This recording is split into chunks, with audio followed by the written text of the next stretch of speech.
Hi garden friends, welcome to the channel. I'm Era and this is Gardening on Purpose. I garden in Georgia, Zone 8A.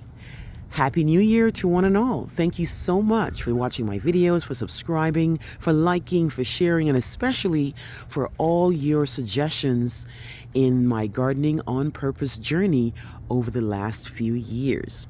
For today's video, I'll be showing you a little project that I've been working on. It's January 1st and I'm already out here digging up and rearranging stuff. So if you remember, this bed here used to be like a orange slice shape, and then I had a little bed in the middle, and then I had the bed where the tree was, but I felt like it was a little bit disjointed. So what I did was I moved the rocks and removed that shape of the orange slice or the grapefruit slice or the tangerine slice, and then I lined the bed with the same rocks like that. So I'm making this bed meet the bed that has the tree, so it's a little bit more flowing, because it was a little bit disjointed as far as I can tell.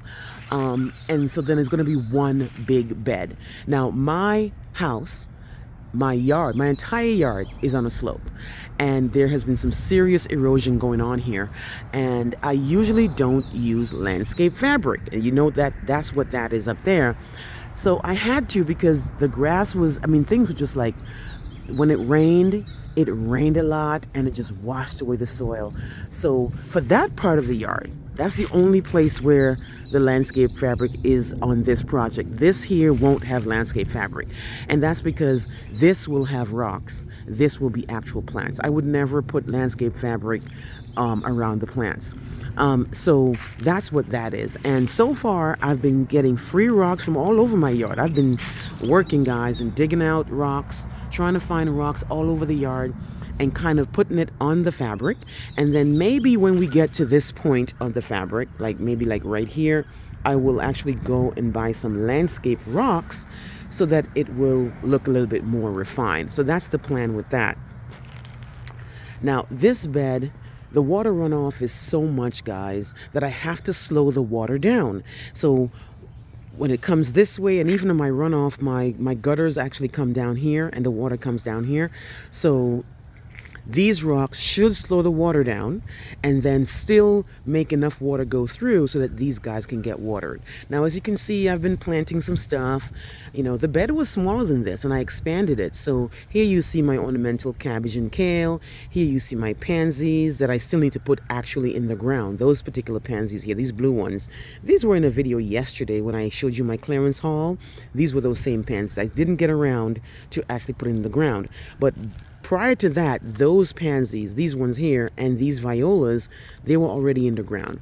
And I do notice that when we get a lot of rain, the water does wash things away. So this is the whole idea with this bunch of rocks. And again, I want to give you a close-up of my rocks. These are what they look like.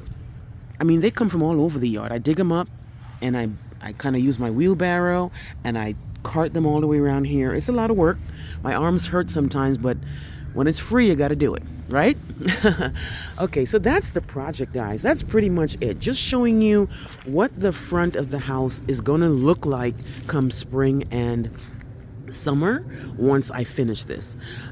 So like I said, it's really, really on a slope. I'm backing up on the video now, and I'm actually going down because of that slope. Here's the house.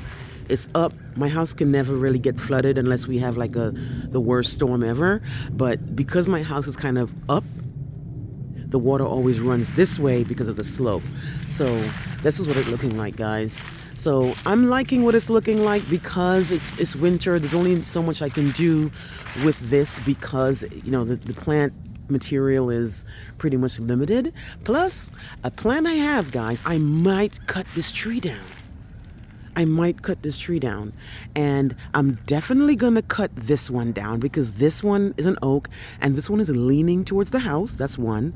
Two, a lot of dead branches have been falling down and they've been hitting our cars and stuff. That's another thing. And three, the leaves, guys. I mean, I love the fact that I get free leaves, but I have like 7 oak trees in my yard, and they give me the leaves, and too many leaves, if you ask me.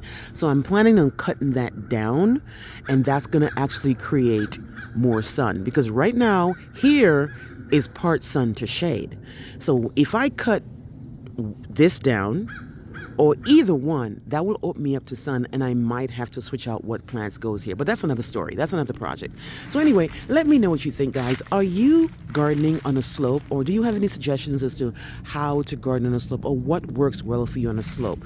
This one, I want to be a combination of evergreen and annuals and perennials. So I don't want it to be like a bunch of big plants. I want something that gives a oomph, like a big, surge of energy, surge of color, surge of, plant power, blooming power when it comes to the spring and the summer. Because this is the road right here. So this is how I pull into my yard, and this is what I see. So I know the capacity that this has. It's just that I need to finish this project. So let me know what you think about the rocks, about the sloping, about the plants, about me joining all these little beds. Please like, please share, please subscribe, and remember to hit that notification bell so you can be alerted on all my new videos. Thank you again, and Happy New Year. Bye-bye.